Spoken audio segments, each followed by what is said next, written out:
Batu, Marana, Nikto. You must remember those words. Gordon's alive. You know what the Turing test is? I know Kung Fu. Dead or alive, you are coming with me. My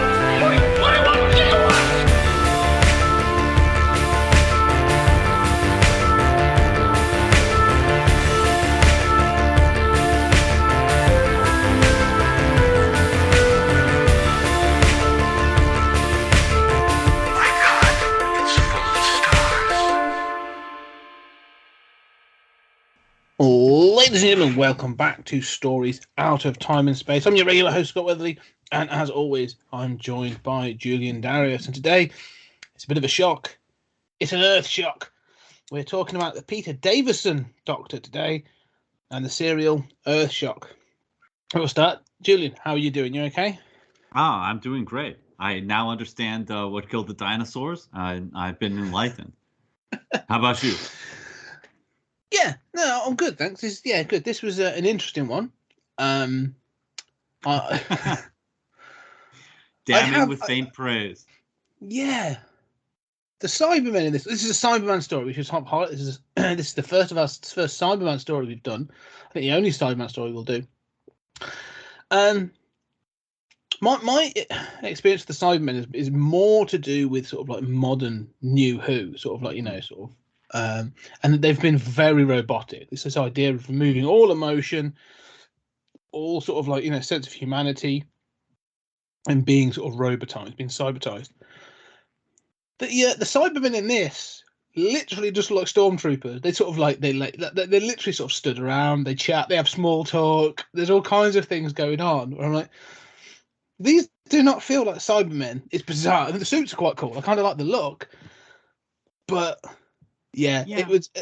There's some that just made me chuckle, and also because they've all got a specific kind of accent as well. Like they've tried to remove that more with the modern Who by digitizing the voices, but you've got I'm sure one of them's from Yorkshire. Sort of like you've got some accents going on with the Cybermen. Well, if the Doctor can be, then the Cybermen can be. I think it's mostly the leader though who gets most of it, and it's not that the others are really sound like they're robots or something, but it's the cyber leader who is much more chill, much more very different and a very different kind of Cyberman than the original series usually portray too. So I like that. I mean, I have to say I'm quite taken with this serial. I'm hoping that we'll have a nice row over it. We will, because I thought this was possibly one of the worst. Like I thought Inferno was better than this.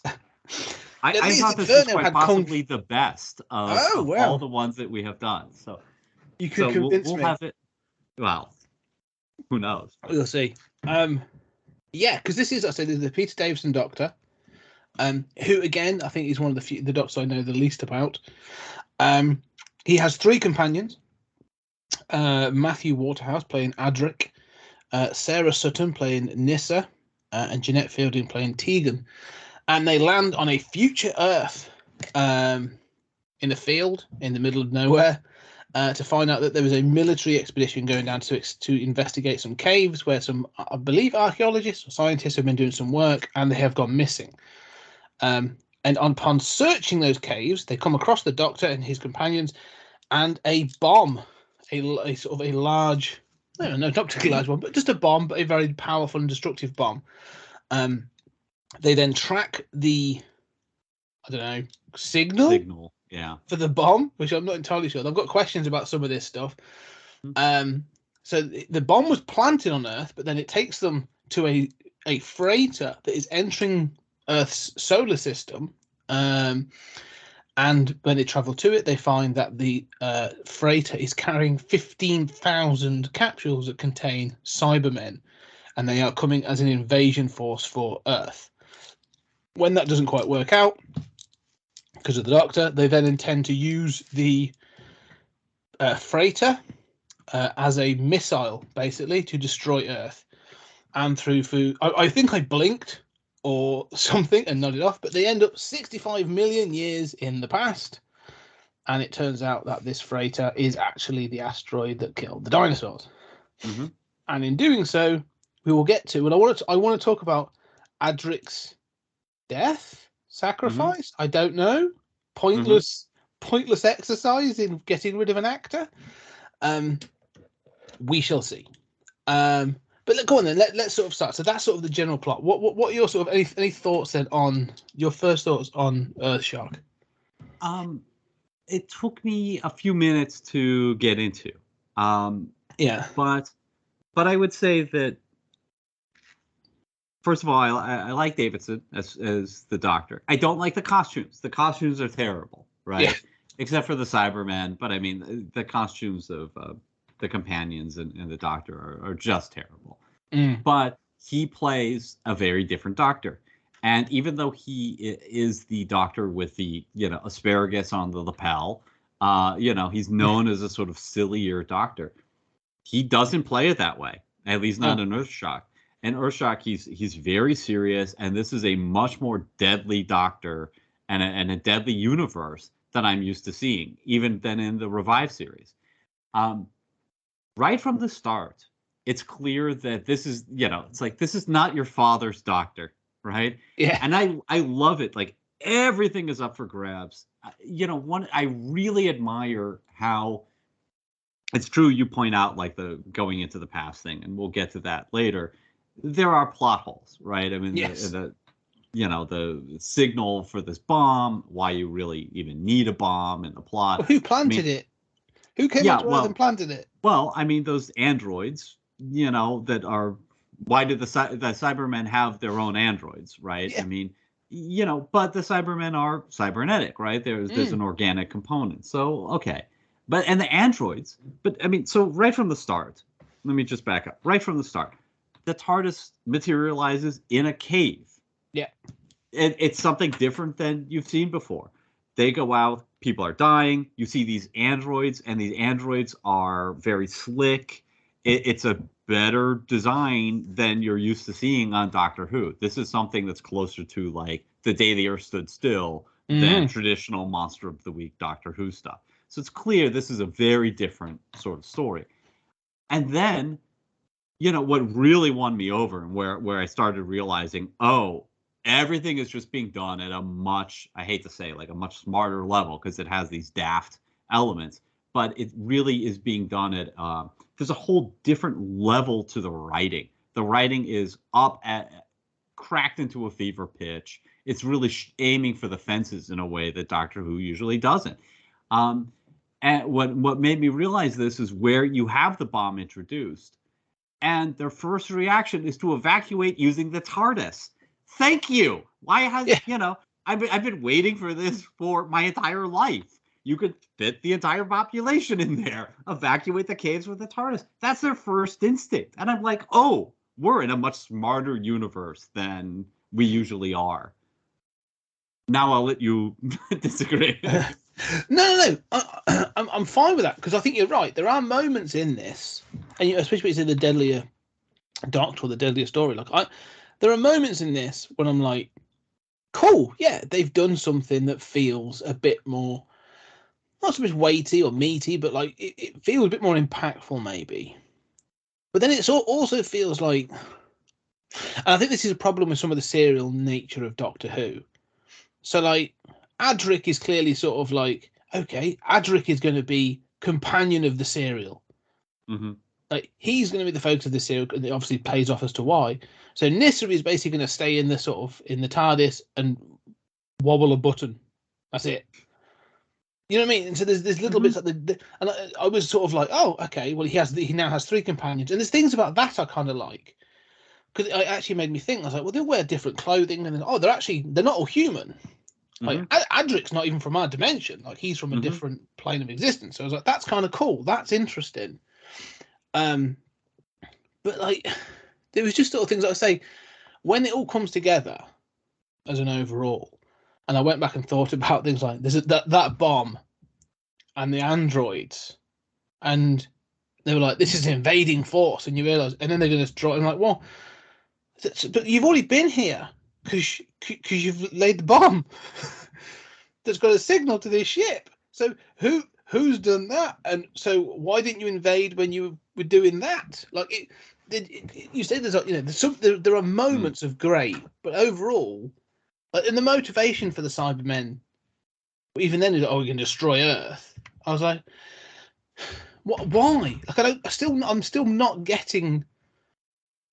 Well, I do think that's a failure of the serial, but there is an answer. The answer is that you're told that there is a meeting going on Earth, right? Which presumably you were just there, you didn't hear anything about, right? I'm more troubled by that than I mean, you're right, of course. Logically, how did if you somehow got into these caves with a bomb and an android force, how could now? I don't know. I mean, you could come up with an easy explanation for that, right? The Cybermen are part organic. You slipped something in earlier. This was an old force that got reactivated. I mean, you took control of the android. Any number of ways you could get around this, but they don't bother. No. And ostensibly, the correct answer is that there is a interstellar meeting going on Earth of species that are all at war with the Cybermen. And so the Cybermen want to, eradicate this meeting, kill people, the presidents of the different planets at this meeting. I think, one of the things that I really like about the serial is how many sets it uses. It does not look cheap. It looks like it's really, the spaceship, the freighter looks great. You have a bigger cast of like extra Cybermen traipsing about that ship than you've ever seen before on the show. And yet a simple, like redress some other set just to make it like the United Federation of Planets, meeting of these, and just to give us some sense of connection to that would have done wonders. And I think cleared up some of this problem. Yeah, I agree. And that is sort of a drop line later on, as you say, there's this meeting. I 100% agree about the sets. And actually, again, about some of the cast. This, to me, this serial gets better once they're on the freighter. Mm-hmm. I think the second 2 episodes are much better than the first 2 episodes, which I suppose is what you want, really. Mm-hmm. I like the woman who plays the captain, and I like the fact she's sort of like.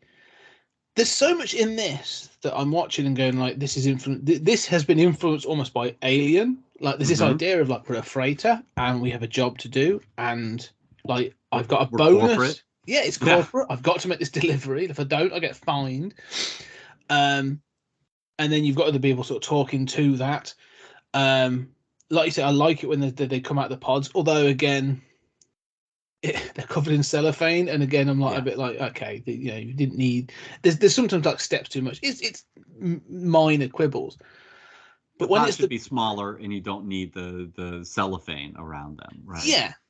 Yeah, pretty much. It looks like they're coming out. They look like a toy when they're coming out of that thing. But I do like it when the Cybermen are overtaken. So they've got like the barriers and stuff. However, and it made me chuckle, and this is one of those things that I think has been addressed later, and it reminded me of Star Wars. They can't see anything out of those Cybermen helmets. And it is abundantly clear at times when there's shots of one of them like tripping over something. There's one where they bump into each other and stuff like that. And I'm like, it must have been a nightmare trying to traverse some of these sets in these helmets where you've got like a mesh in front of your eyes and the sets are quite dark at times. They probably could not see a great deal. Yeah, that was most evident for me when they're going up and down the stairs and the gangplanks, and every step they take looks so uncertain. But in a weird, I mean, I'm okay with it. You and I can kind of tolerate a lot of that sort of stuff. I mean, it looks a little cheap, but I also think, well, they're semi, they're androids, this is a little awkward robotic kind of thing. They've upped the design. I like the design. Like you said, it's like, but the thing I think that's funny is the movements. And again, they sort of, in New Who, they've obviously moved towards this idea of robotics, and they wear like those big suits. It looks like a robot, with a brain or something inside of it that they've obviously stripped it all down. And you say about the walking, and you're right. That is, and again, I can overlook that. The walking again, often I will, because I do think like you can't see anything. Like you don't want to tread on someone or trip over a box. Like so I understand that. Where it made me chuckle more though was the Cybermen have like a control center. Like it's like a hologram display thing that they sort of. And there's also a really cool moment at the beginning when they highlight that the Doctor has defeated them repeatedly in the past, and it shows flashes of past Doctors and past Cybermen, and I thought that's kind of cool. I like that. I like that notion. But the thing I thought is like I think the leader leaves, or one of them leaves, and another guy steps in, and he's supposed to click several buttons, and it's quite clear he can't see where the board is, and so like he sort of reaches down, and he's like, I think this is it. Click, and it's sort of like, so again, it's sort of it doesn't look cheap, it doesn't, but it's sort of like undercut at times by some of these silly things, which again, like even from a sort of production point of view, I'm like, right, film him the arm going down, and then the next shot is a close-up of the hand, and have the poor guy take his helmet off so you can sort of see what he's doing, so it looks different. But they just made me chuckle. I think that was part of the problem. Is every now and then I kept feeling like I didn't know what the stakes really were. I struggled to take the Cybermen seriously as a threat. They look good and stuff, but yeah, I don't know. There was something about this serial that really sort of just didn't work for me. Yeah. Well, I mean, I couldn't disagree more about the overall effect. I mean, to me, look, I mean, that sort of Cybermen control is sort of like the cyber version of the TARDIS. It is that sort of like round central control. And I'm so used to, I mean, let's be serious. Every time the Doctor ever interacts with the TARDIS, it is the most ludicrous, embarrassing thing you've ever seen. Yeah. Even in the new series, right? Where it's like, I'm going to push these buttons. And more so in the new series, yeah. Yeah, well, right, because it's sort of embracing the comedy and absurdity of it. But, so there's no real pretense that any of it makes sense. So, I mean, having been trained to accept that, I'm perfectly willing to have the Cybermen stumble over the controls, literally fall on top of it as the way that they push. I'm totally fine with that. I've accepted that going in. But I will say, for me, the whole opening, you're right, is not as strong as ones that were on the freighter. But I love that they not only have the idea of evacuating using the TARDIS, but then they put soldiers on the TARDIS. Soldiers are on the TARDIS. You see multiple people. I mean, this is just a shock from, Doctor Who never has additional people in the TARDIS. And if it is, it's one civilian. They always have to talk about how it's bigger on the inside. And, here, they're just along. You got soldiers along for the ride. And later on, the Cybermen invade the TARDIS, for God's sake. Like, is that not the coolest thing you've ever seen in a Doctor Who serial? Like, how has the new show not done that? Like, legions of Cybermen just invading the TARDIS. I mean, that is the coolest thing I've ever seen in a Doctor Who serial. I did like that, and that bit towards the end, actually. And I thought it was interesting, and I was going to mention this, because they bang on about, especially nowadays, even back then, you saw it with sort of like, especially with sort of like the Baker Doctor, and you see it, we will see it again more explicitly with the Seventh Doctor. This idea of belittling and sort of talking down to soldiers and the military, like that's something the Doctor does, and it has become more of a thing in New Who than previously. But yeah, in this, he sort of not that he embraces them, but he just recognizes that firstly they're people. So like, soldiers are not get them on the TARDIS. But then also the Doctor recognizes they sort of have a place in this situation, which I thought was kind of interesting. So I agree with that the dynamic of things feels different, and that invasion of the TARDIS is great. And also, it's not bloodless. It is bloodless in the sense of there's no actual blood, but like it's not. It comes at the expense. Like one of the there's a professor or a woman that they come across who's a scientist who's sort of like the first person they come across on the dig, and she's killed by a Cyberman in the invasion. Mm-hmm. And Nyssa obviously sort of like has a whole moment over it, but like you're right. That's what I'm saying. The second half of this, I'm actually kind of like, yeah, that's cool. It's the first half that sort of felt a bit like meandering, where I'm like, this is 4 episodes, and I'm pretty sure you could have done more, in this sort of thing to make it a bit more impactful. Because you seem to have spent an awful lot on the sets, yet you're packing them all into the second 2 episodes. It sort of felt weird. Yeah, I mean, I agree with what you're saying.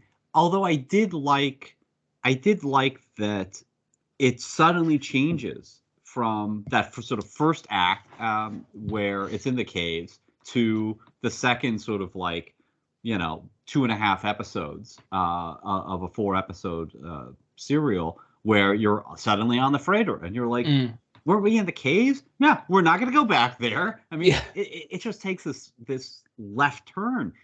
And I love that. I mean, I'm so used to, Tom Baker being in, what I'm supposed to believe is like the Arctic. And, he's just going to be traipsing around a snowy landscape for 6 fucking half-hour episodes, And here just being like in the caves and you think, oh, cool, it's a Cyberman. People are arguing. People are dying. Well, we'll see where this goes, but I'm not sold yet. And then to just suddenly have that hard turn, I just think it's electrifying for me how much this is willing to break the mold of what a Doctor Who serial is supposed to be. No, I see what you're saying about that. I do agree about the structure of it. And I think it's because because I struggled to get into it so much for the first couple of episodes. I'd say, as I said, I enjoyed the second 2 way more. But by that time, I was a bit like, yeah, okay, I'm going to watch it. I've got to watch it for this. But like, I'm not enjoying this in the same way I have the previous ones. Like and there's other factors to this as to why. But like, yeah, it just the Cybermen feel a bit wonky to me, and that first got bits. But I want to talk about the androids as well, because I do actually, you're right about those androids. And again, there's interesting bits in this, and this is me nitpicking because I actually do like the design. I mean, they're very sort of like, Daft Punk. Like they've got those like real sort of like sheer sort of helmets on. They're wearing like body stockings, and it's all black. And they're it's a cool design. It's a really basic, cool design. And in my head, I'm like, that sort of makes sense.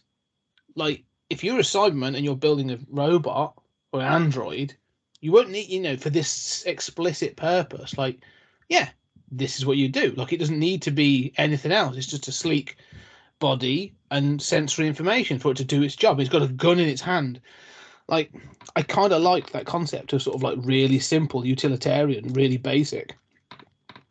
It was weird though when they shot and you find out one of them's a woman, and I'm like, oh, that's weird. One of them has boobs. That's bizarre. Like, but that's a real nitpick. But I did like that idea that they had for these androids, because they don't give you anything away for you to be like, oh, these are Cybermen androids. Like, it's not, there's nothing there to give it away, which I liked. It continued the mystery.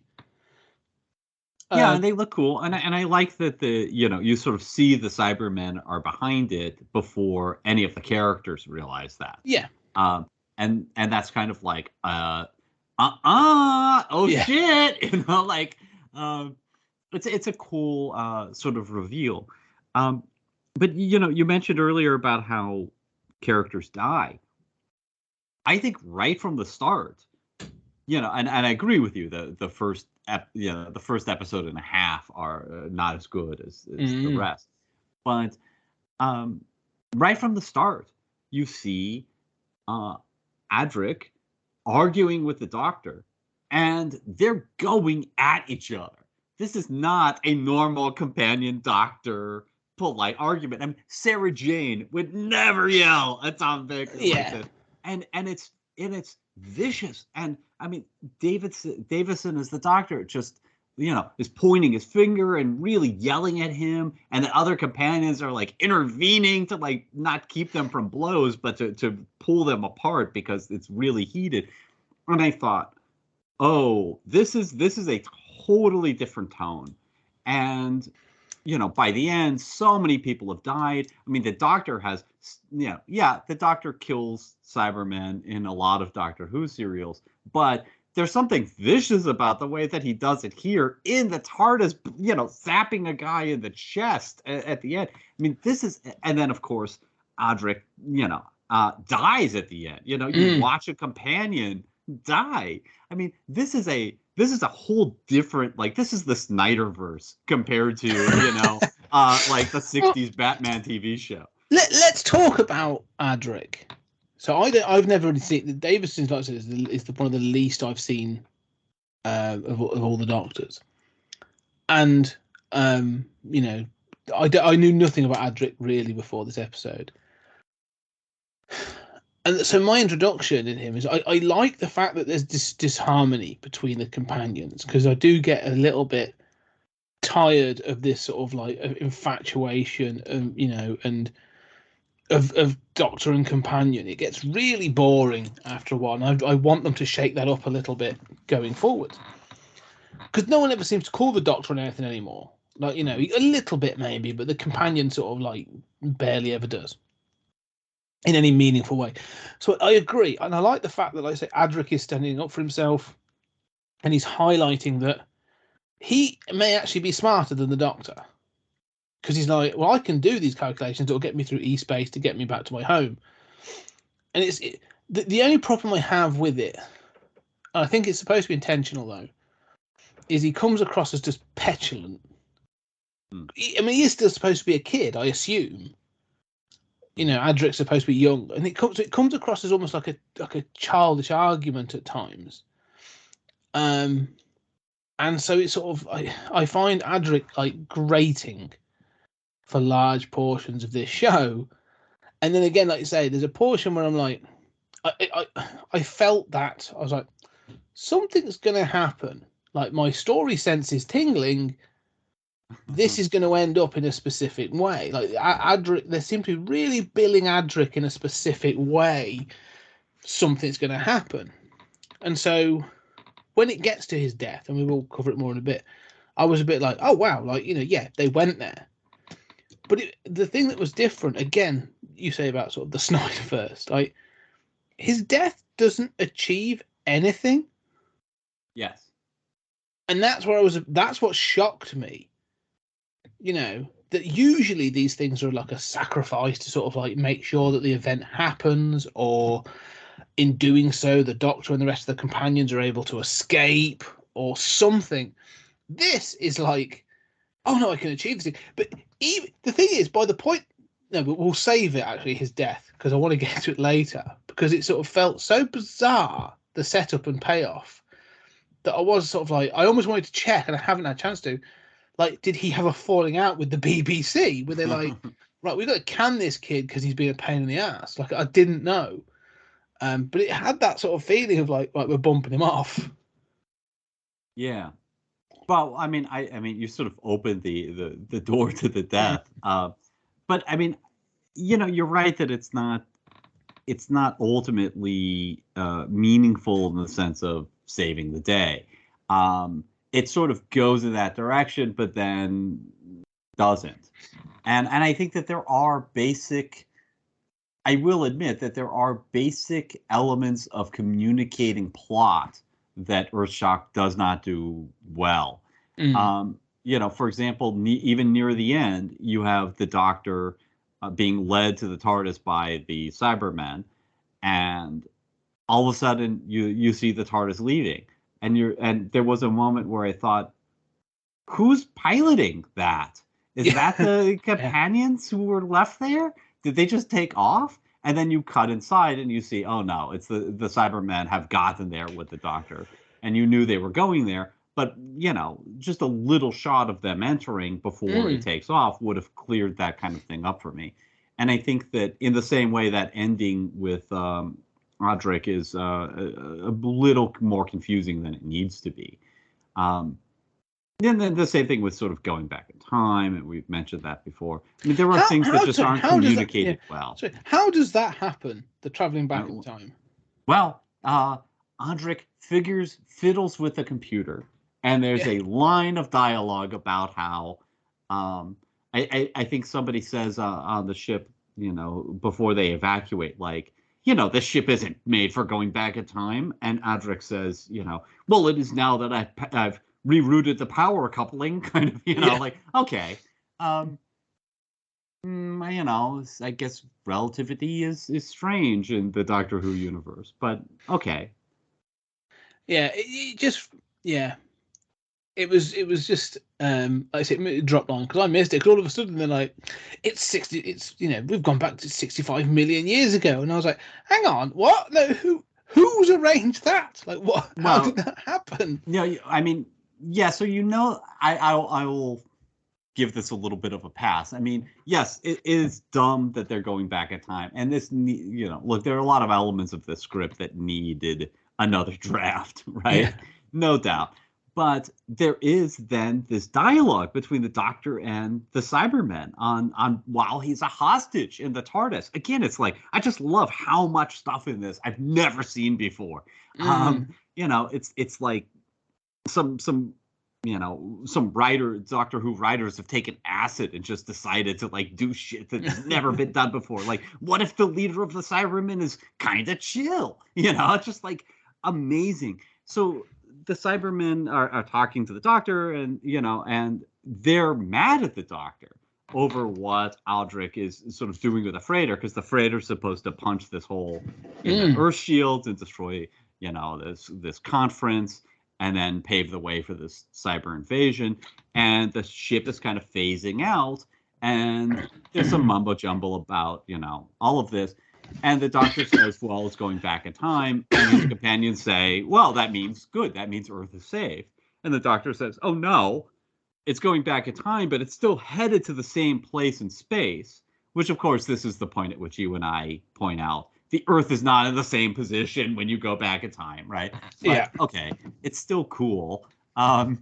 And this is all, you instantly realize what's going to happen because you've had this whole dialogue about the dinosaurs in the first episode. Mm-hmm. So okay, I see what's going to happen here. But it's still cool. Like, it's ambitious as hell. Yes, there is no explanation really for why it's going back in time. Right. But it's still, I don't know. I mean, it does feel like the writers are taking acid and just doing tons of stuff that Doctor Who was never built to do. Yeah, I see what you're saying. I do. I know there are moments, again, like I said, like, the whole, because their ability to travel through time is linked with the antimatter drive, which has become a bit of obviously a staple. And I like how they actually give a bit of an explanation of that. It's gobbledygook. It's technical gobbledygook as always. But I kind of like it. Like, you can hold it if you can match this fluctuating power or this fluctuating molecular thing. So the thing that holds it fluctuates its molecular structure constantly to adapt to it. And I was like, that's a really cool concept. Like, that is actually a really good, cool idea. And so it seems like that is linked into how they're able to travel through time. Brilliant, fine, not a problem with that.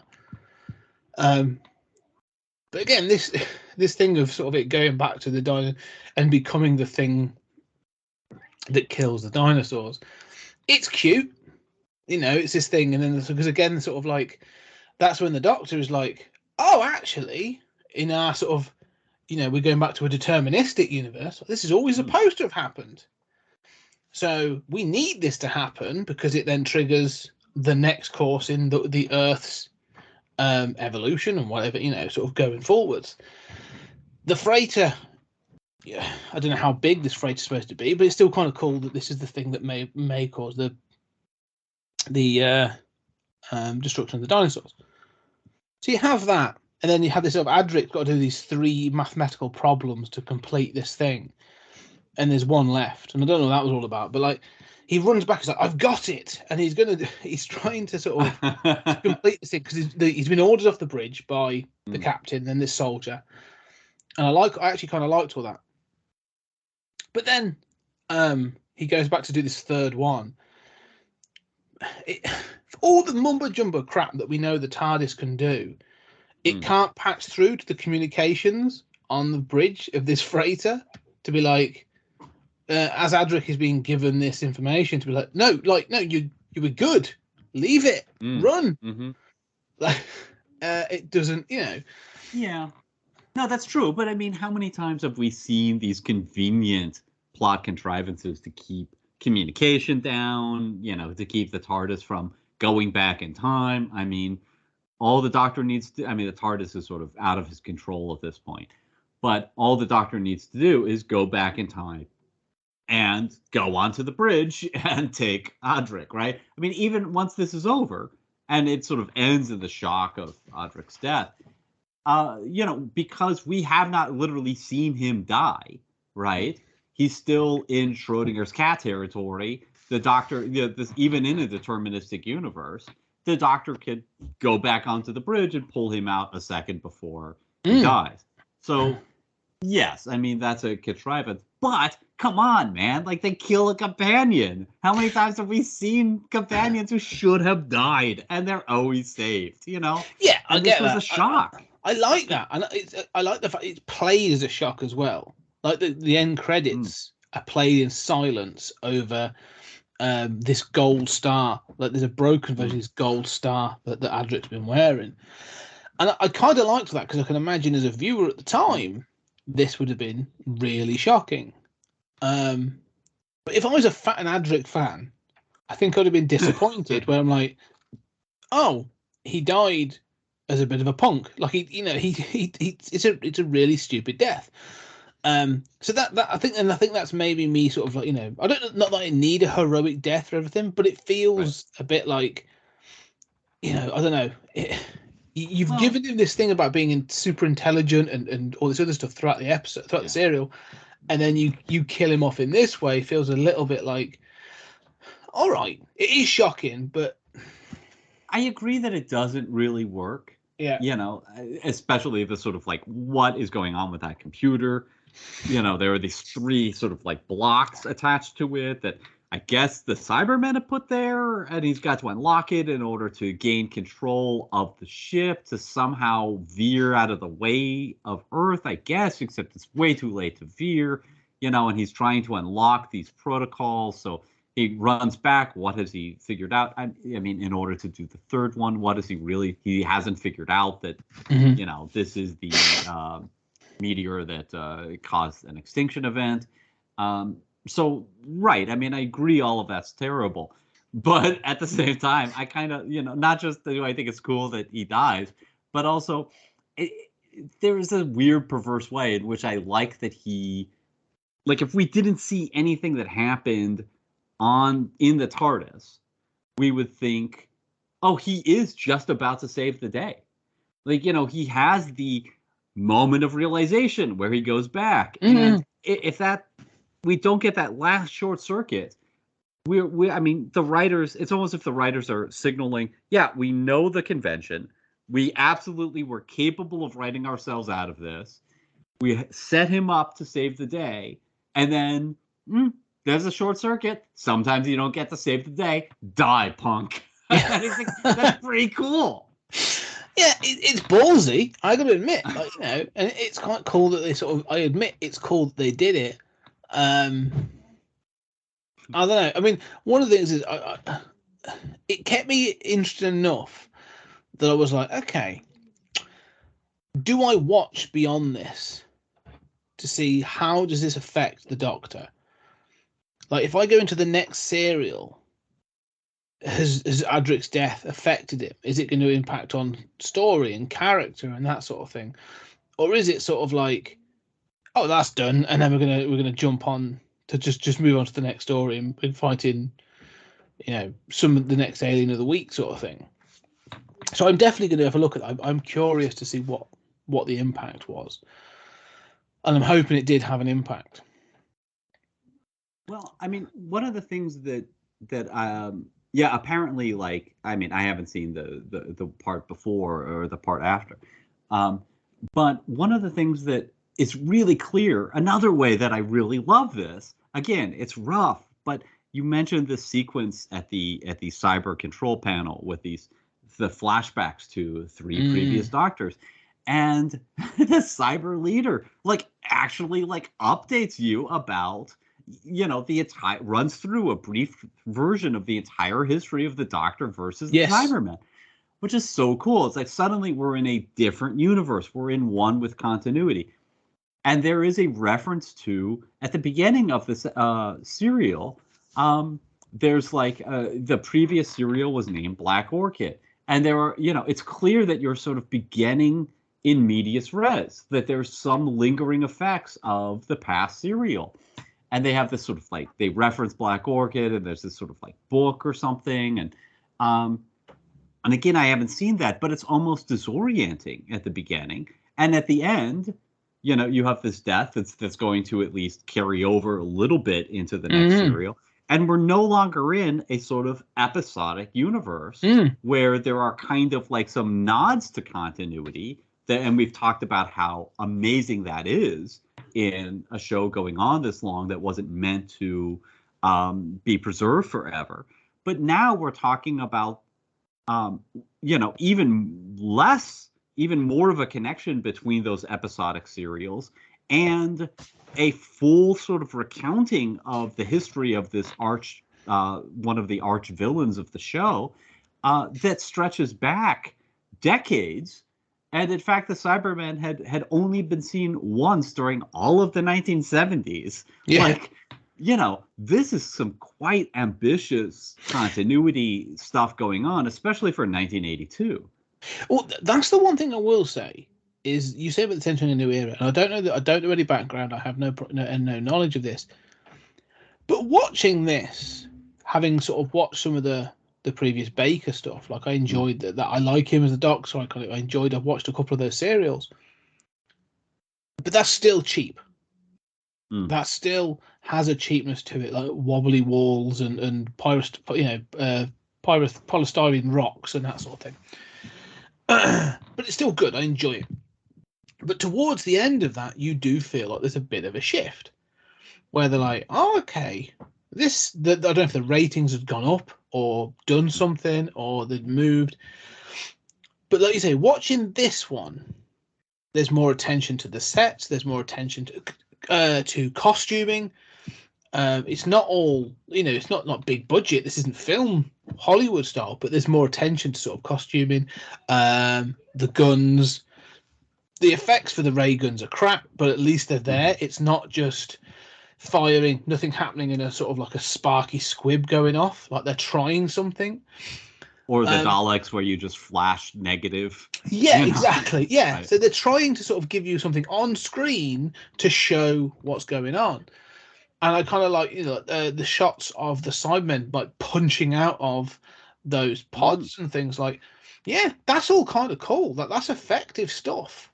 I like the Cybermen looks. It's more solid, like gone are the sacks, sort of like burlap sacks with a bucket on it.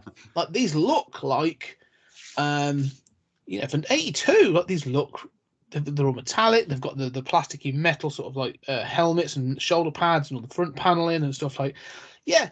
I'm digging it. I kind of like the fact that you can see just the bottom jaw, like it's like see-through, so you can see the chin. There's like, oh, there is a human element to this. Like there's something organic in there. I find that creepy. I think it's good. So I'm watching this thing, like you're saying, I think the production values on this are higher than they've ever been on this show. And so I am watching and appreciating some of that. However, there's also this feel of I know what happens. Like this is 82, so it's like, okay, like there's something more going on here. Like it seems like they're putting in money to Doctor Who and things. And as you said, sort of Davison feels like a different kind of Doctor. But I don't know, he lasted like 2 seasons, maybe 3. Like I don't know how many seasons he sort of did. But like we're going into, sort of like 5 and 6 Doctors. The 5th and 6th Doctor are often sort of said to be, like they're often not forgotten Doctors. But do you know what I mean? Sort of like, yeah. Down. It was 3 seasons, right? Yes, we did 19, 20, and 21. Yeah. The 5th Doctor. And so I don't know. There's something about it. There's this weird sort of like feeling I get from this that there's more money going into it and more consideration. Yet I'm getting slightly less from it than what I've had in the previous ones. Like I go back to like we took the Mickey out of Inferno for a number of reasons, like you know, and that Doctor. However, I still felt like more. I'm not say fun because I hate just describing it as being more fun because it's not like this. You said this is hitting a tone, but it felt like more Doctor Who-ish in that sort of like, oh, I know how that's ridiculous and stuff. And there was something about this that just didn't land with me. And I'm like looking at it, and maybe it's me that I'm looking at it and going like, there's some money here. There's some thought going into this. Why is it? Why do I find this serial more of a slog? Why am I not connecting with this Doctor? Where I have in the past, and I was questioning, like, you know, Peter Davison. Like, I've seen him in other things. Like I've seen, you know, he's a British television actor. Like I've seen him in like detective shows and other things. Like he's not a bad actor. He's relatively good. I just think there's a charisma missing. That's I think part of it.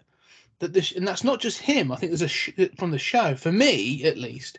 There's like a charisma missing in this. There's a sort of an element missing that I'm just not connecting with.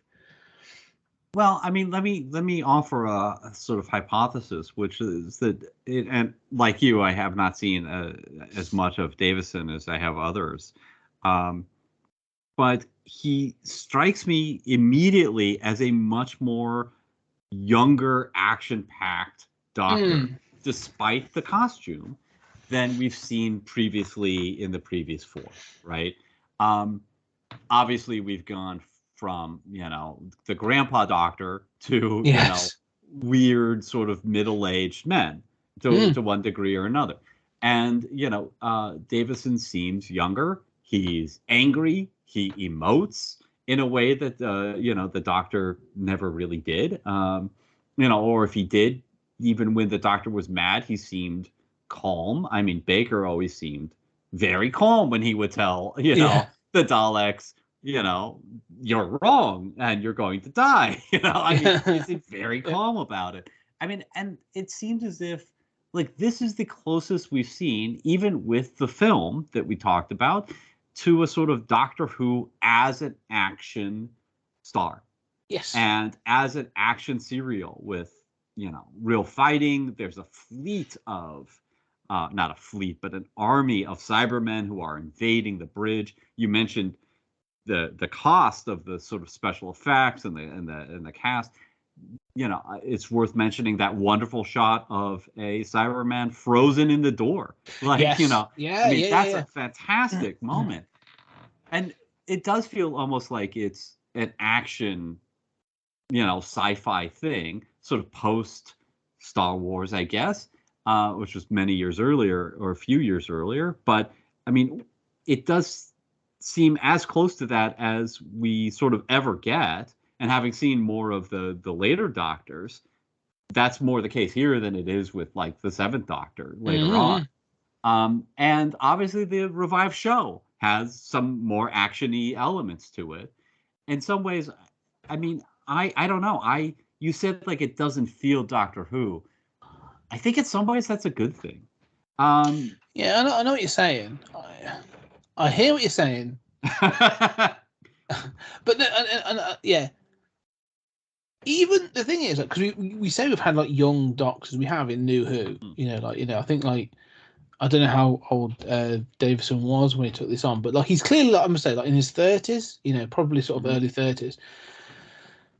Matt Smith was probably younger than him. I think Matt Smith was the youngest Doctor ever.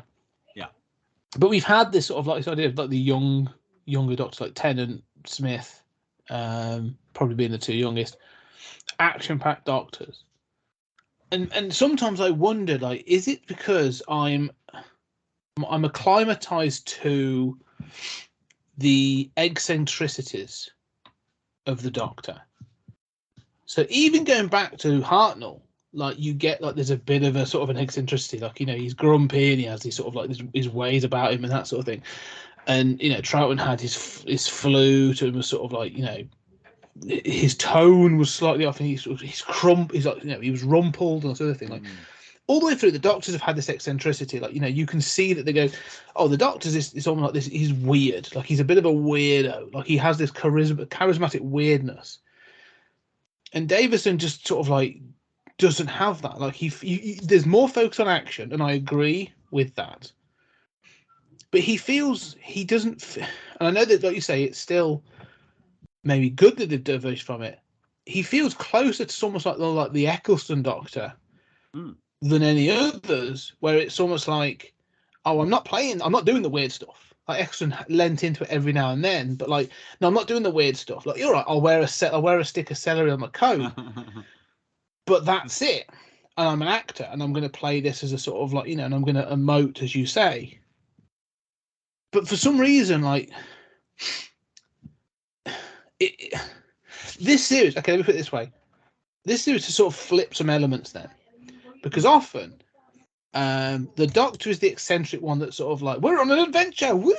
And it's all sort of like, that's almost the point. It will do the good thing, do the right thing, but it's all about an adventure. And then the human cost or the emotive cost comes from the companion. Right. They are the sort of like the entry point, or they're the access character. The audience with this identification. Yes, exactly, the viewer identification. With this, because you have Adric, who's from a different planet, a different time and space, Nyssa, who's from a different planet, and then Tegan, who is obviously I don't know what she's supposed to be, this a flight attendant, which is like, interesting, fair enough, doesn't matter. But like, they never, to me, in this serial, feel like an identification character. Like, you get others, like sometimes there's the soldiers, or there's others that you can sort of relate to, probably. But they focus in on the Doctor. Like, the Doctor is the identification character. Like, you're following his story, his adventure. And so it's like it's almost like they've made him more human to make him more identifiable. So gone are the weird eccentricities that makes him the Doctor, make him Gallifreyan, and they've sort of tried to tone it down a little bit. Now, that's interesting to do, but is it to me, I feel that comes at a cost. And that's probably the reason I'm not connecting with this in the way that I have with others. Does that make sense? Yeah, I do. I think that's fair. I mean, to me, I think that's entirely correct. I think there is something that's lost there. At the same time, I think that, for me, the goofiness of the Doctor, and maybe this is, feel free to say this is an American perspective, and you don't know shit because you're from across the pond. But for me, the goofiness of the Doctor a little bit goes a long way. Yes, I agree. Yeah. And for me, like, even Matt Smith sometimes goes too far. Where I think it's undermining my confidence in his competence. Yes. A little bit of that goes a long way. And so for me, I don't mind that element being toned down a little. Or even here, it's virtually removed, except for that celery, damn it. And which I do hate. But, I mean, and I think that, look at that celery, right? I mean, I hate it. If that is the signifier for the goofiness that used to be there, well, I let it be well and truly gone. You know, and that's unfair of me, because I do I love Tenet. I mean, I love a certain degree of, like you say, a sort of like Gallifreyan, I'm a little off, right? I'm a little weird. While still being on the ball. But I also think this is coming out of, Tom Baker. And I think the older I get, and I've seen probably half of the Baker stuff. I mean, I've seen a lot of it. I've watched whole seasons from start to finish. That is a slog. The average Tom Baker serial, and obviously we're going through the best stuff, right? Yeah. But there are so many Baker serials where I think, what happened this episode? The Monster of the Week stuff where, I get it, you're in a Victorian castle, there's some stuff going on, there's a monster lurking around, And I think, why would anyone watch this? This is just so hard to get through. And Baker is Baker. I mean, we all know him, but he isn't engaging in a lot of those episodes, frankly. And so, for me, maybe it's just that, I'm acclimatized to that, and this is such a breath of fresh air. And maybe watching more of Davison, I would reach a point where I would say, yeah, it's not really Doctor Who. I kind of liked it at first, but Yeah, I know what you mean, and I agree. I fundamentally agree with what you're saying. That thing about a little bit goes a long way, and I think when Tennant, or any of them, especially the new Who, like Eccleston, even Jodie Whittaker, like when they're at their best, it's when you sort of feel that they are, like you say, slightly off, or like there's an oddness to them, but they're still carrying a certain weight in the acting. And I think that's one of the reasons that David Tennant's specials, or the specials when he left, are so beloved, because he's playing it like with that emotion and stuff, but there's still that sort of like weirdness. But with this, I feel a little bit like, and I'm going to feel it. I'm sure I'm going to feel it more with the Colin Baker stuff as well, because it irritates me more than ever. Is this idea of affectations being used in place of eccentricity? So this idea, like you say, the celery, the shirt with the question marks on the collar, being this thing of like, I'm wacky, I'm a little unusual, and you're like, oh god. And Colin Baker's is worse. Like the multicolored coat already, I know is going to irritate me. But again, it can still work, because, and again, we may see when we get to the Seventh Doctor, when we get Sylvester McCoy, like I like his looks, and I like the way he's got the umbrella with the question mark, but he then holds that element of, especially because we're watching Remembrance of the Doctor, the Daleks, and it happens more in that. He has that sort of like Troughton jovialness at times, but there's the constant underpinning of not sinister, but like in control and planning, and you said that deadliness, like he's willing to do certain things. And so I feel that like with Davison, you get some part of that, but I never get the other part of it. Like he doesn't feel like he's doing the two, where I feel sort of like some of the others have. Well, again, like with Tennant, like you will have silly episodes, and then you'll have one where you understand that there's a rage underneath, like there's something going on there. With Davison, like even the end when Adric dies and the companions sort of turn on him and sort of like to look at him, I get what he's portraying, this thing of shock and sort of like that. But again, it's sort of like it doesn't, for me at least, it didn't have that impact of like, this should be heartbreaking for him. Like there should be this thing of like, I could have prevented this. I should have done something to prevent this. Like, but like you said, like why doesn't he just like jump into the TARDIS and go like, wink, in you come? Yeah, but I mean, if you say that, then no plot in Doctor Who works. Well, exactly, right? And that's the point. That's what I'm saying. So I totally agree with that. Yeah. But like when it just leaves on that, but I don't know. There's just something. And it feels like a strong word, and I'm trying to get work around this one word of him, but I kind of find him boring. See, I mean, I feel that way about Baker these days. And I know that's sacrilege, but no, I mean, I agree. The ending is too, it's pat. It does invite you to say that same sort of like, you've got a time machine, right? But then again, I say that 5 times an episode anyway. I do think maybe neither one of us have seen the following serial, Time Flight, which does sort of begin with in the aftermath. Maybe some of that sort of mourning is displaced into the beginning of the next serial. And the point here is just kind of stunning the Doctor Who fandom with, we killed a companion. He's dead. He's really gone. So, but I do agree with you. I mean, there should be a sort of denouement. There should be a sort of mourning. There should be some sort of human reaction. But that has more to do with the script than it does, Davison. I mean, I agree with you, and yet, I mean, I think that if there is a spectrum of Doctor Who and acceptable Doctor personalities, this is more on that action side. This is more on, look, people love Eccleston. I mean, Eccleston is beloved. So, I mean, I like seeing. I mean, if anything, this is closer to the Doctor Who that we get in the two films, of a much more direct, less goofy Doctor, despite the Riddler costume. Yeah, yeah, yeah. I know what you mean. I mean, they have these that costume aside, it's.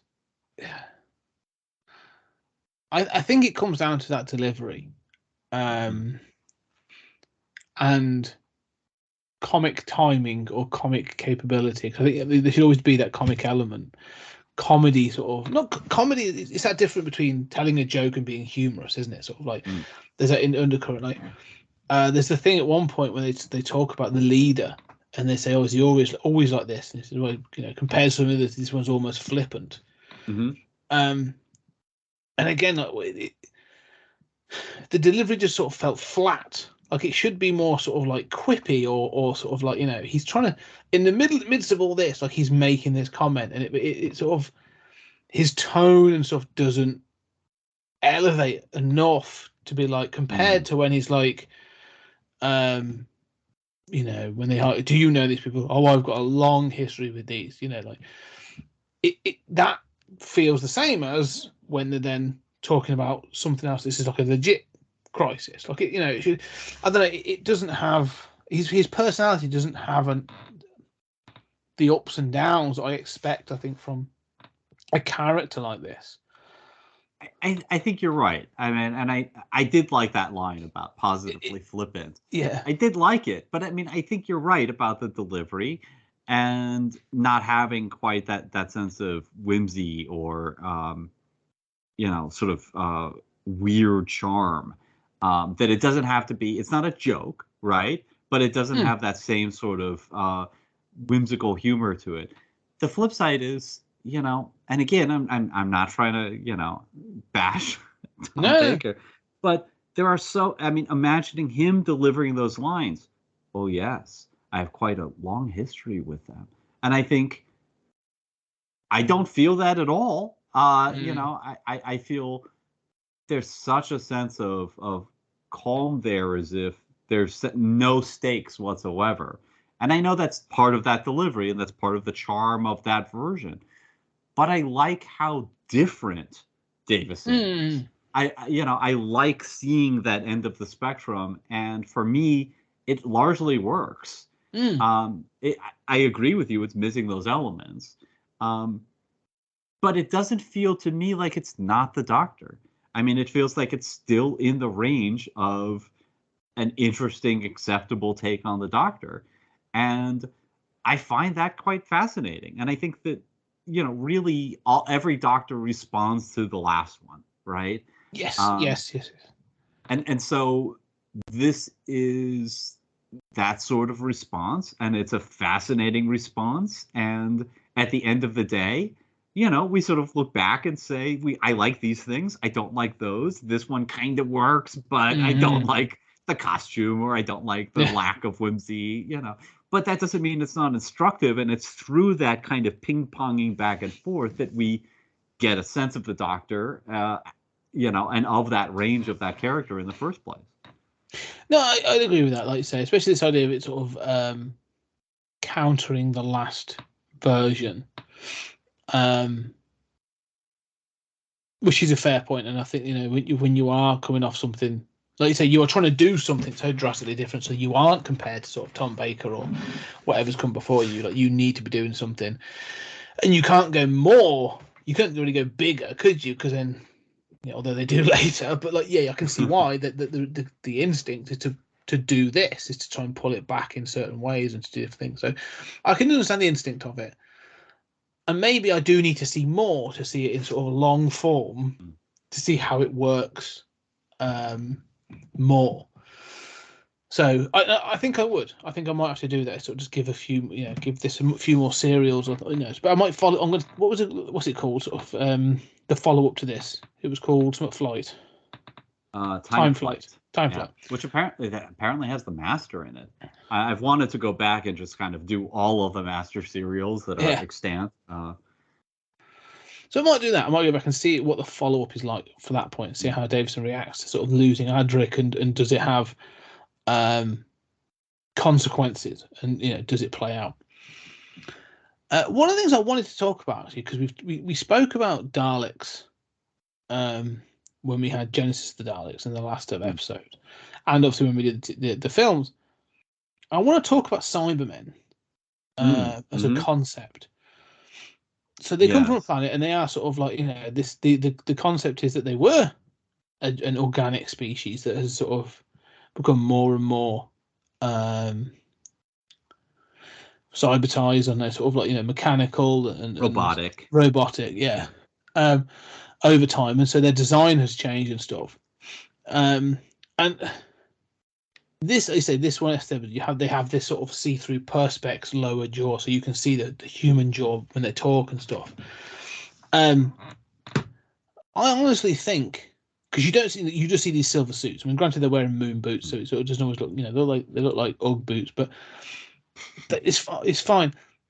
I find the Cybermen probably more scary than the Daleks. Yeah, it's fascinating. Because when you find you have Davros, we've talked about Davros and this idea of creating this sort of genetic thing, and they're like, oh, that's going to be the mutation we end up with, whatever it is on their planet. But this feels more intentional. It feels more this idea of being, removing humanity, removing the emotions and all this other stuff. Sort of feels more intentional. And it feels more like body horror-ish as well. This idea of sort of dismantling the organic to replace it with the robotic. And the Cybermen have always sort of freaked me out a little bit more than some of the other ones. And I just like the design in this one. But I don't know what are your thoughts. What are your thoughts on Cybermen? Yeah, I do like the design of these Cybermen. My only complaint is that you can see the seam of the helmet in the back. Yeah. And it's a horizontal seam, whereas the edges of the helmet are vertical, and there's clearly no seam where there should be one. Yeah. So I mean that's a minor complaint, but to me, I like this conversation. To me, the Cybermen have always almost been the poor man's Daleks. So I find the Daleks far more effective and more horrifying, and I find them more horrifying. Because they are inhuman. So in the same way that like the insects of Starship Troopers are more horrifying to me because there's no reasoning with them, right? I mean, they look so alien and inhuman, and you identify them as insects. The same way you look at a Dalek and it does not look like there's something organic there. It looks like it's like if there was a way in which the tripod Martian vehicles in War of the Worlds are horrifying, it's just because it is so inhuman and so unlike a human vehicle. Yeah. And so I find the Daleks sort of like, I mean, they're kind of a hunk of metal on wheels, which lessens their horrifying effect. But they're so inhuman, so robotic that I find them more effective overall. Having said that, I think that the best use of the Cybermen, I mean, gets into the things you're talking about. That, you're talking about body horror. Well, we've seen a lot more of that on the Revive show. Yes. Right? Where you actually see people inside and see this transformation, and they focus more on that. I mean, to me, I love Tomb of the Cybermen, a previous serial with the Cybermen. And I think that I know a lot of people who don't like the Cybermen. But to me, the difference is that the Cybermen, to me, a single Dalek should be ready to take over a spaceship, right? One Dalek should be like, oh shit, there's a Dalek on board. Shit just got real, bro. Like, this should be a huge like deal. Alien, yeah. Yeah, and right, but one of them is an atomic bomb Yes. of a weapon. The Cybermen are not like that. The Cybermen are a bunch of stormtroopers, and it's their numbers that becomes more frightening to me. Yeah, the zombies. They're the zombie Yeah. effect. It's their numbers. Yeah. And so I mean, like Tomb of the Cybermen, you see them coming out of their cells, and just it's better done than it is here, frankly. But it's that sense of like there are 15,000 Cybermen on the ship. There's an invasion fleet of these zombie-like beings. And so it is in those numbers and in the different way in which they are impersonal that I think you can kind of like squeeze out a way that they're different than the Daleks in a meaningful way. And you're right. I mean, they look more like humans, so that's either positive or negative depending on the point of view. And that obviously lends itself to the sort of body horror stuff. Yeah. I say, yeah, it is that sort of body horror. And you're right about the revive show, the New Who. I think, like you said, there's been a couple of stories where they've had that, and even like Billy in the last sort of the week with Capaldi, like that was a really sad sort of like the way they did that was really well done. Or at least I really enjoyed it. But then, they've had other times when they sort of, I think,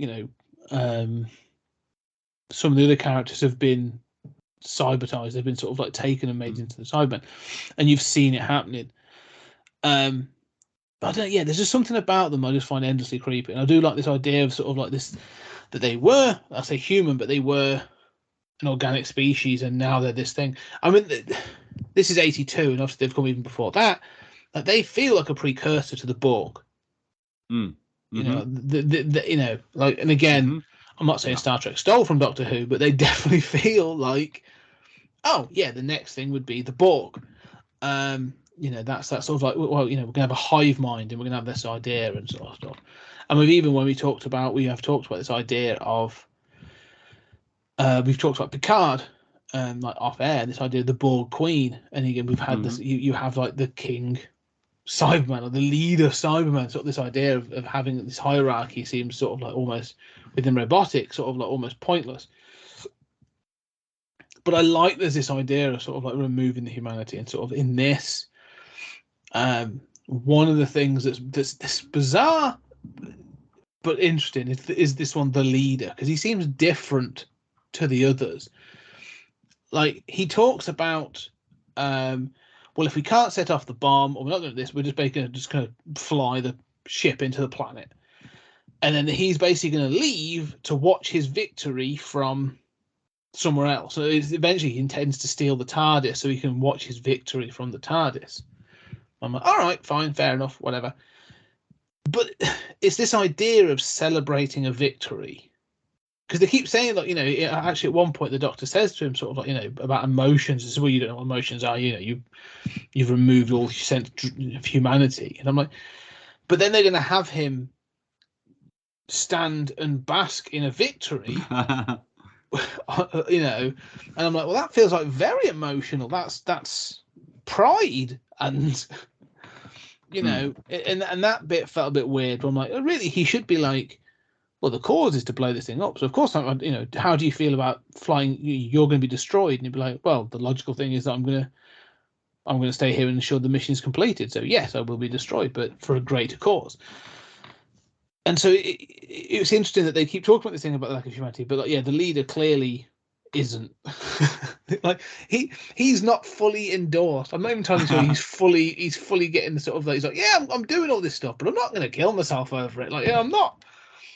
I'm not. I'm not sure the cyber process was completed with that dude. Yeah, he was a Friday afternoon job. They left him out for that. Yeah. Yeah, but that's all true. But I love this cyber leader, and I don't know why, except that it is different from what I'm used to. And but at the same time, he is still really evil.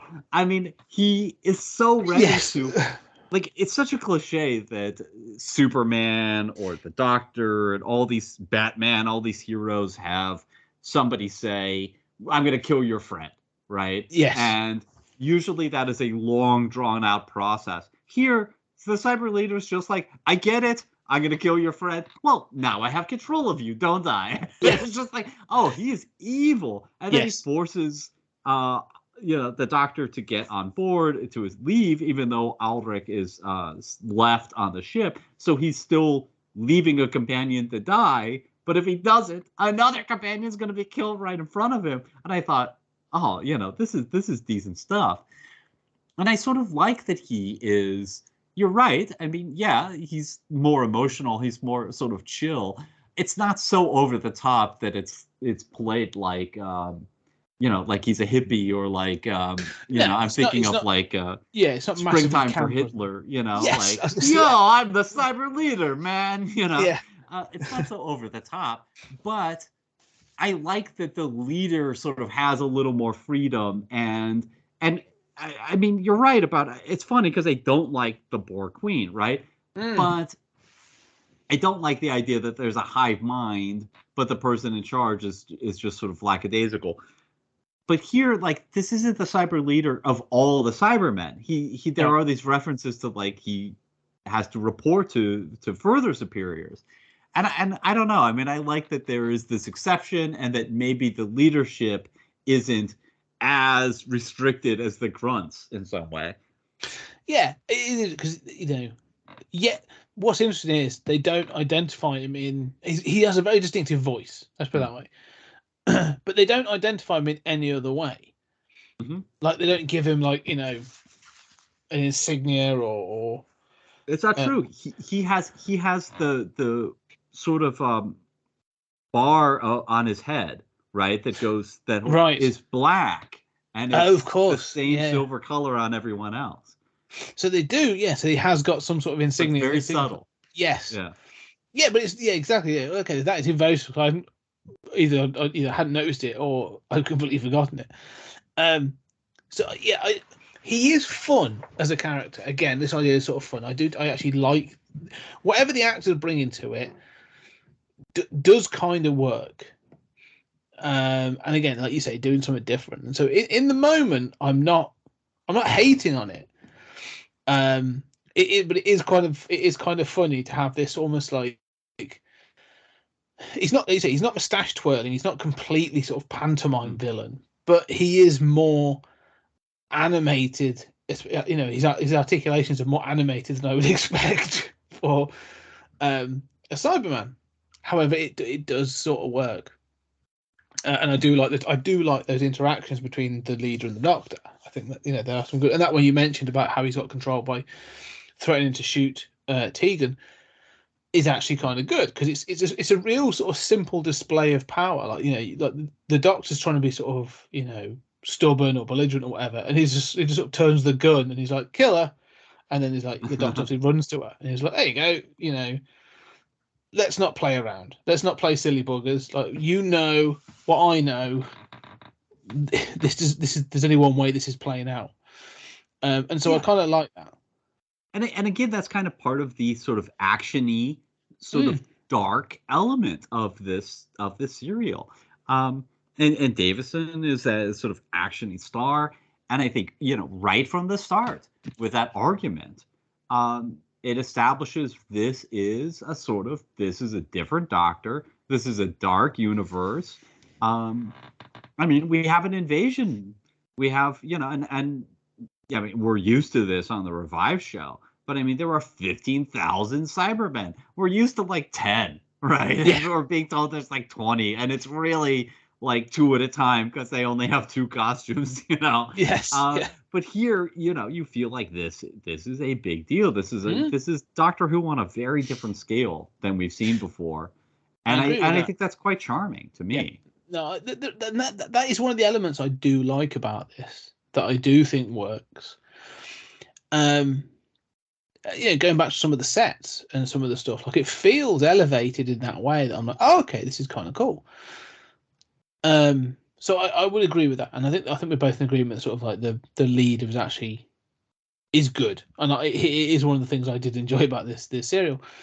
Something I wanted to note, actually, this is 1982, and we go to the freighter, and it's meant to be this massive thing, and you get a crew, and you get to the bridge, and its captain is a woman, and its navigator is a woman.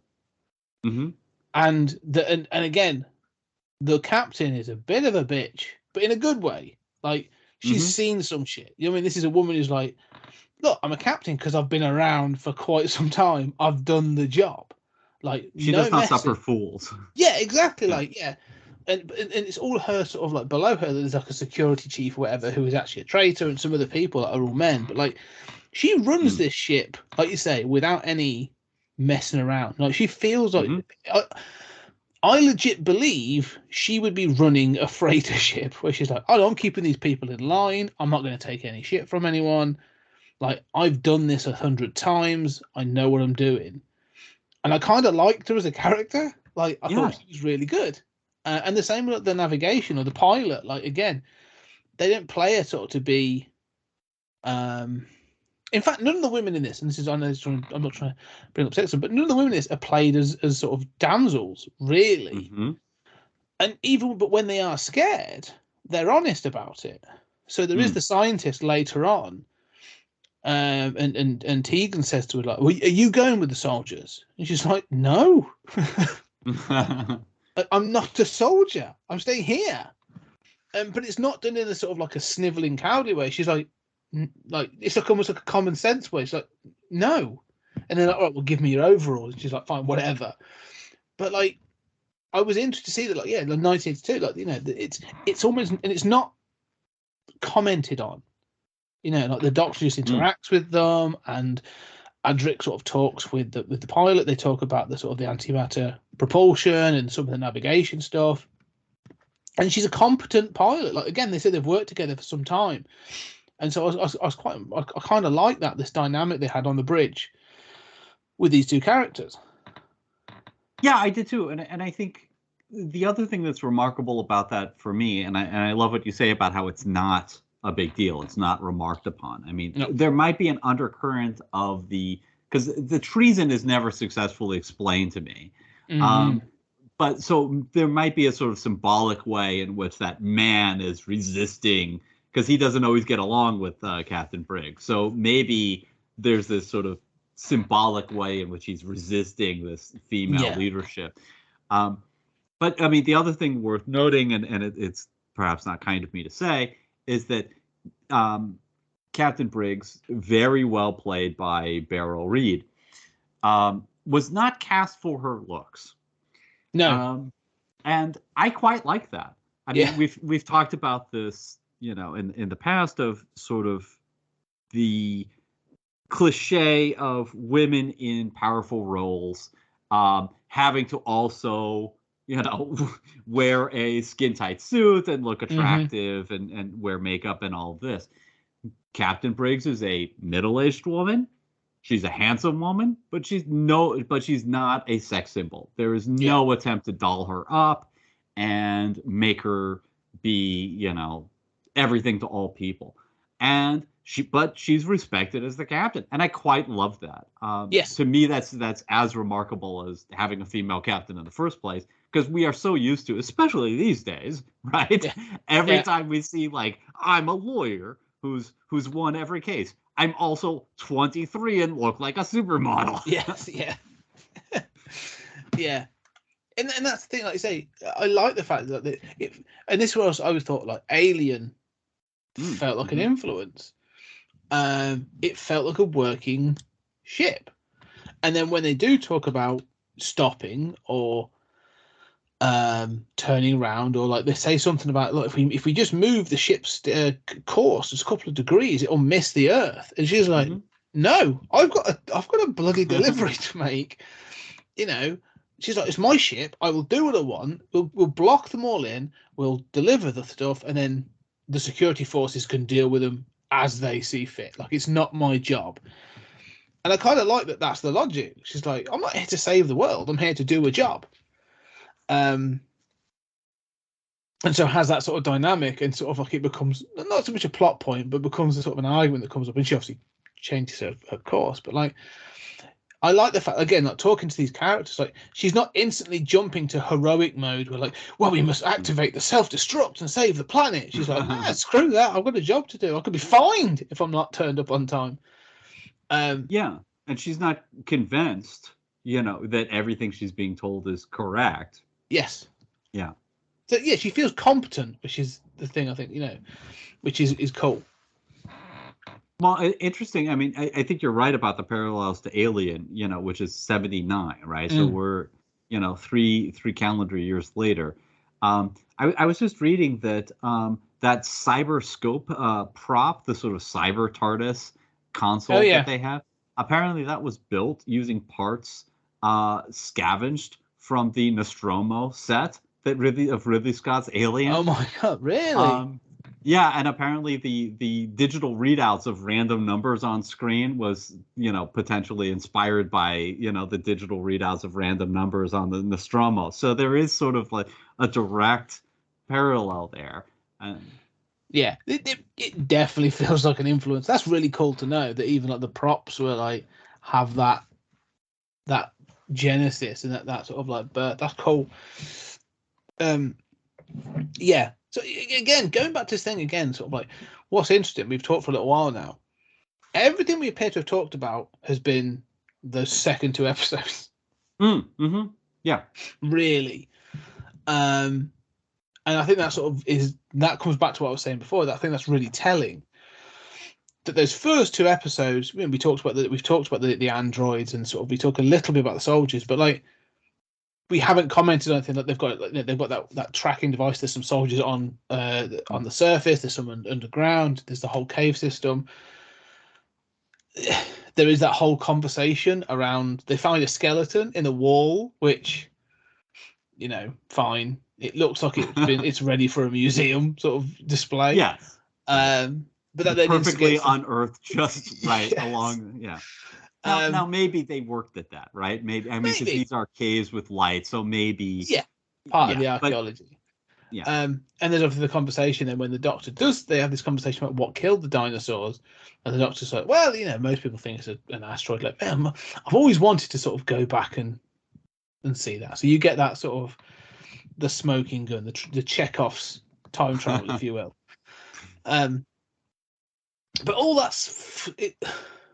I think that's the point I often come back to. Like that, I started in almost like in not a bad mood, but those first episode and a half, as you say, sort of. Like, in fact, I say the whole first 2 episodes. There's so little for me to grab onto there. But the second half is better, a lot better, in fact. And so I'm willing to forgive some certain bits, but it's just such a series of 2 halves. Well, you're right, but there were things even in that first half that I mean, and again, it's not the first half, right? I mean, it's like an episode and a half, right? Well, the second episode ends with them they find the dead bodies, don't they? And then I see. I have watched it all as a movie, right? Oh, okay. So I was trying to figure out where the ending of part 2 is. Right, I think the first ending is them finding the bomb. I'm trying to remember, and then the second one, or maybe it's, but they find the 2 dead bodies, and the security guy comes up behind them. Okay. And then they're like, well, "Look, we didn't do this." That's the end. When they find those 2. That's the end of episode 2. Right. So they're on the freighter. On the ship, yeah. But nothing's really interacted with it. Yeah. Yeah. Well, I mean. So I agree. I mean, I like the sets of the caves. I love the fact that it's a whole different set than what you're going. I love the left turn, as you go to the freighter. What I like is I like Davison. I like the argument. I like the the sense of stakes there, and the ways in which it's unconventional, and they attempt to evacuate using the TARDIS. Mm-hmm.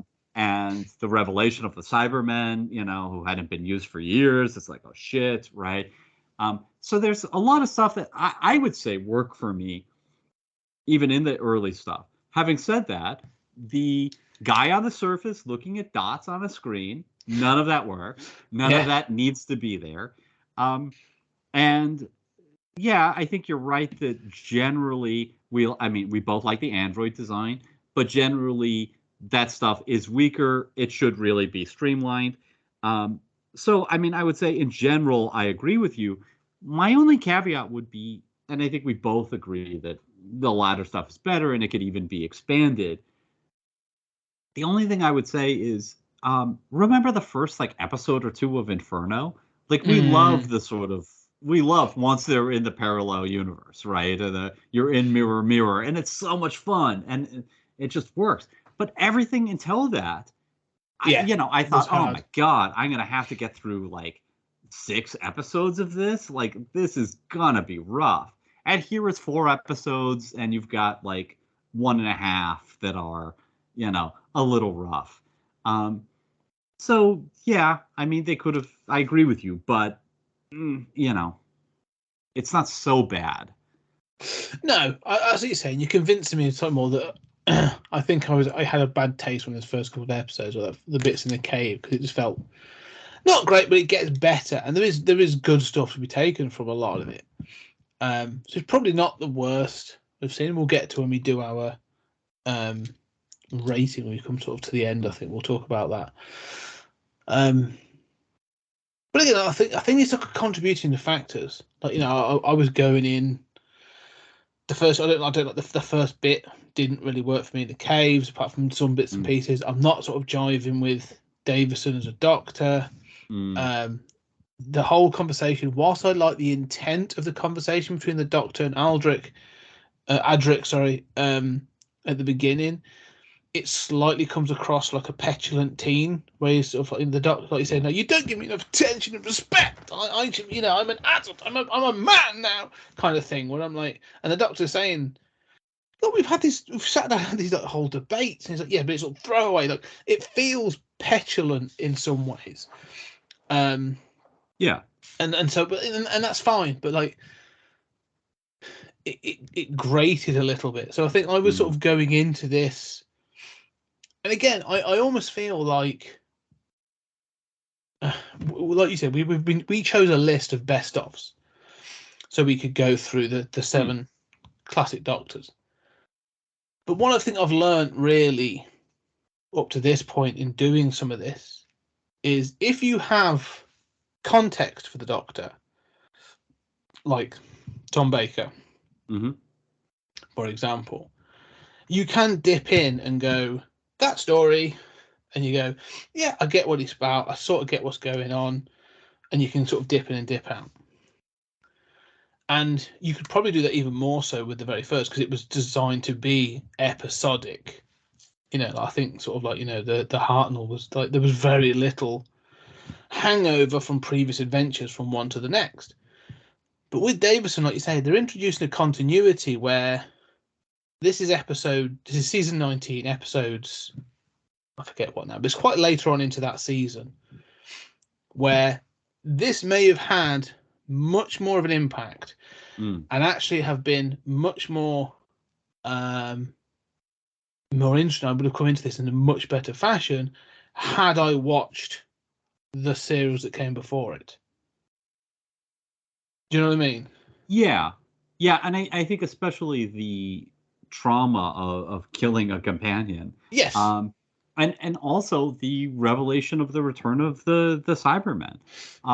When you look at even the Baker years, I mean, Baker had such a long tenure, and then really barely uses this. I mean, only has one Cybermen story, only has 1 or 2 with the Daleks, and really gets away from those classic characters. And then you have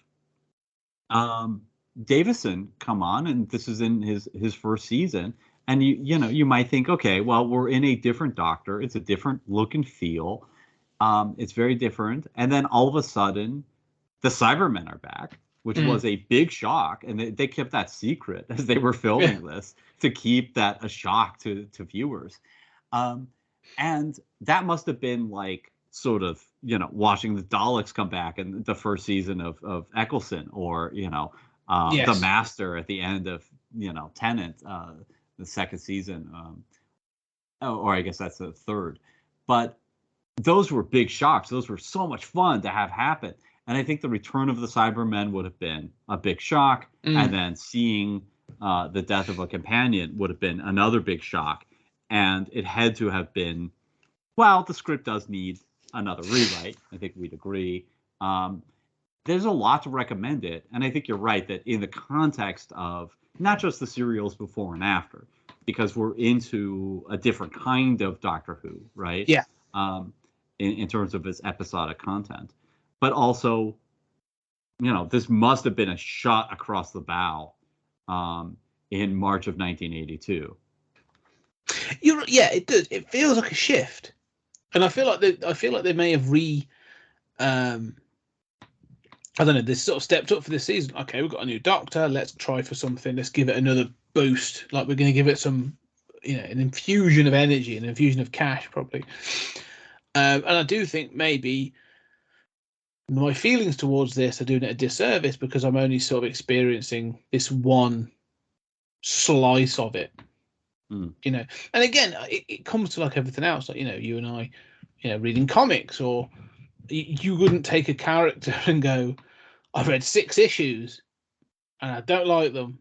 And you go, well, yeah, but there's 40, 50 years of history around that character. You sort of, I don't like that run, maybe, or that interpretation, but like, or even, as is more the case, like, if you were to take like Ultimate Spider-Man, for example, and you're like, oh yeah, I read issues 46 to 55, and I'm not a fan, and you go, yeah, all right, well, you haven't read issues 1 to 45 first. So everything that's happened before that and that sort of thing. So maybe I'm coming, and I feel like I'm accepting that I'm coming in probably at the wrong point with too little information. And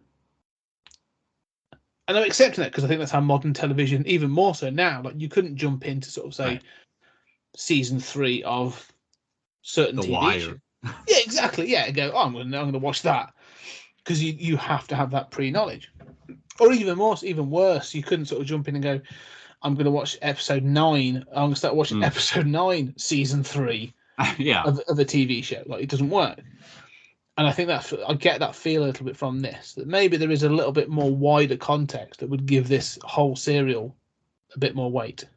Well, I don't know that you should be that down on yourself, because I think it's only fair to say, look, the entire point of this is to take these serials out of context, right? Mm-hmm. And you can do that, and I think that it is fair.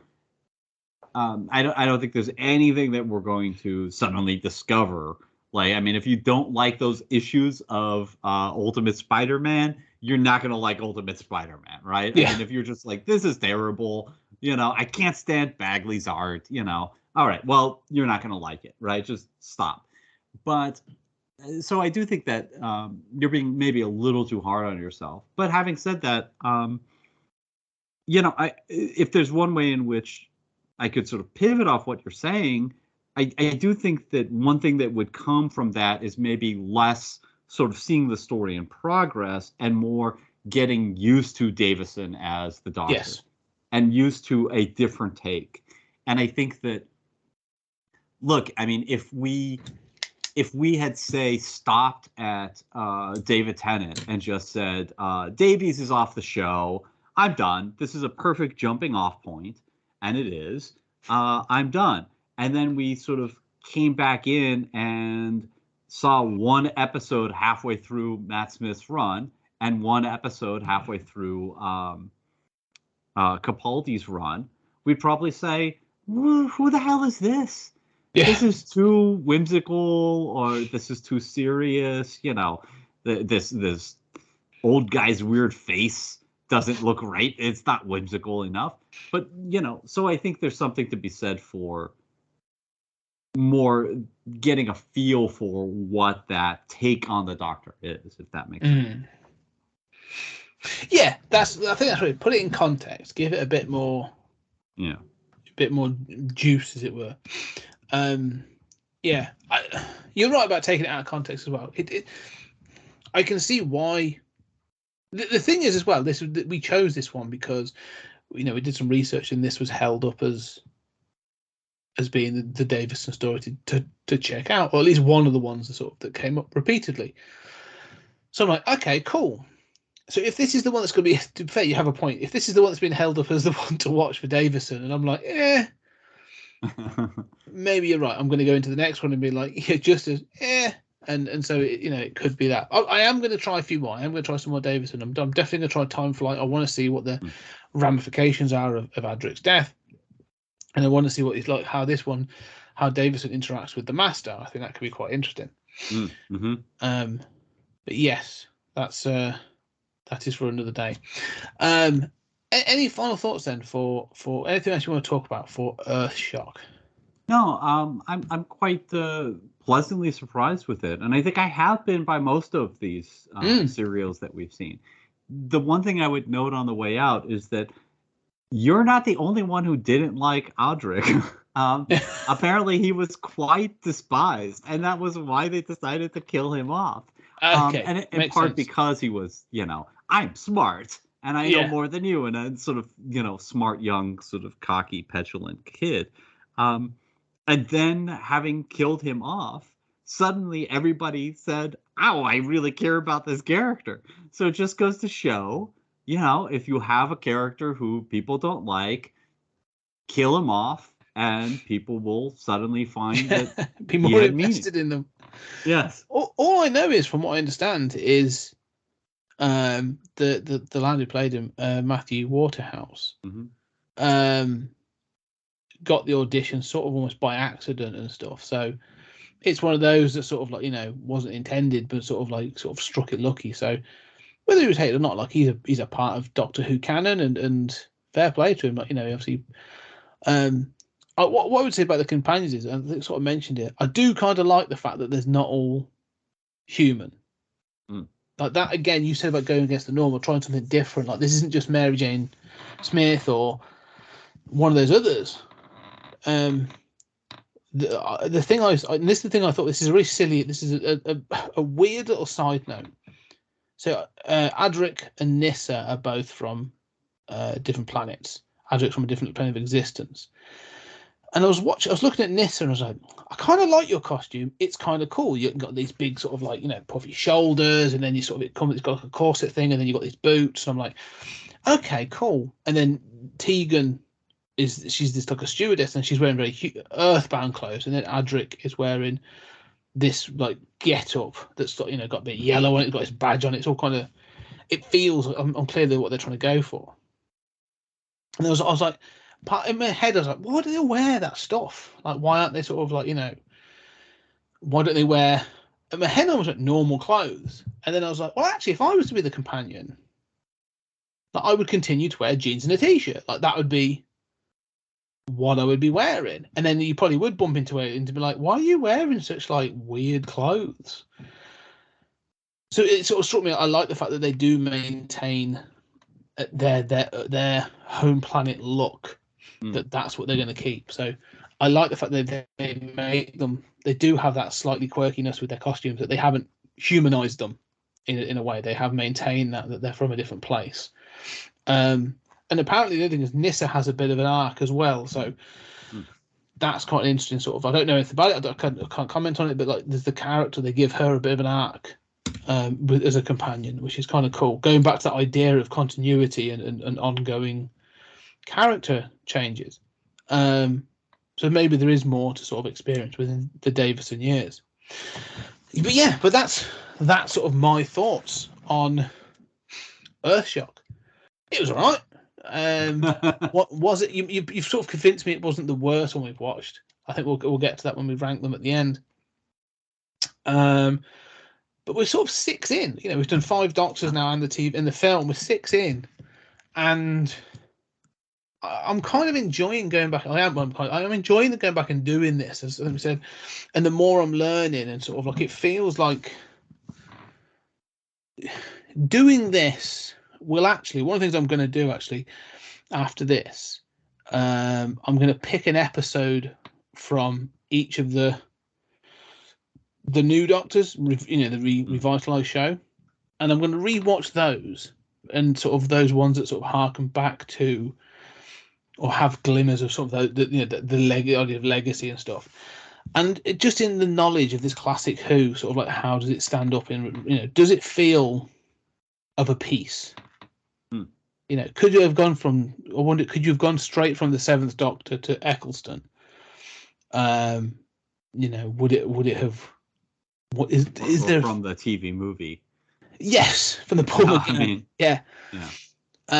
Do you feel that sense of continuity? So I'm interested to sort of see how that do I feel that? I think that'll be interesting. Yeah, I'll put my money on you do.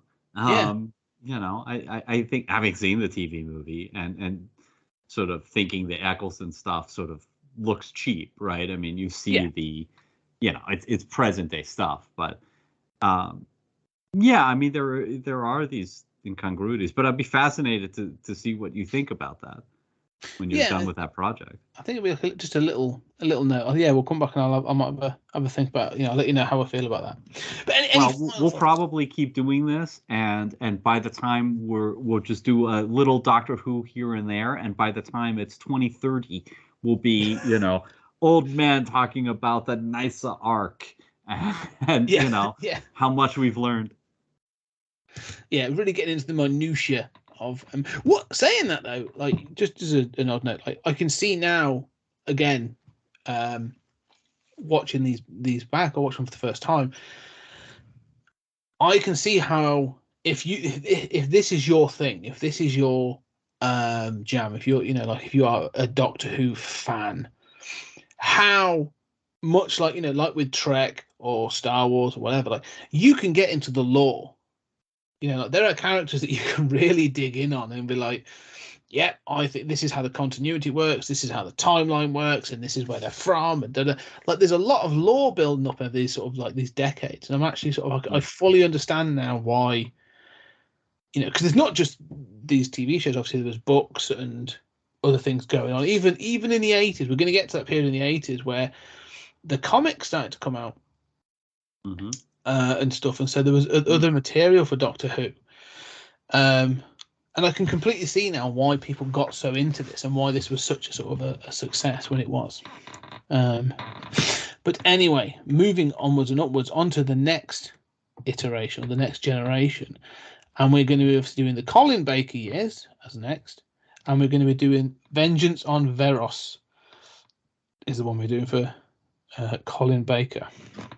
Which I know nothing about the serial, so I'll be no. Well, again, I think I've seen some Colin Baker, and I've purposefully, as I've done with all of this, I've purposely not gone back on watching all this in order. I've not watched anything. Mm-hmm. I just have this memory of him being angry, and I don't know how much of that memory stands up. And so we will see when we watch the show for the next episode. Looking forward to it. Yes. And again, if you want to interact with us at the Podtime Space on Twitter, and if you really like us, go to the Patreon for 20th Century Geek. Yes, it's patreon.com/20cg media. And if you like what me and Julian are doing on this, and you like the Twilight, if you like us talking about TV shows, we are doing a full run through, episode by episode, of the Twilight Zone, and that has been amazing. They are sort of like snippet episodes. We're trying to do them between 15 and 25 minutes long, and we are covering every episode of the Twilight Zone. It's a massive project, and it's been an absolute treat to do. So go and chill out. There's other podcasts and stuff on there, all kinds of amazing content at different levels. So go check out. There'll be a link down below. But Julian, as always, thank you very much for joining us on this journey through time and space. My pleasure. Let's do it again soon. Yes, and we shall do it for the next episode, Colin Baker's Vengeance on Varos. So, ladies and gentlemen, thank you very much, and we shall talk again soon.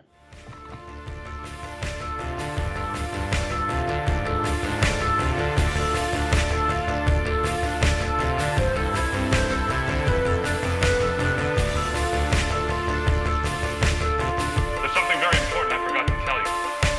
What? Don't cross the street. streams.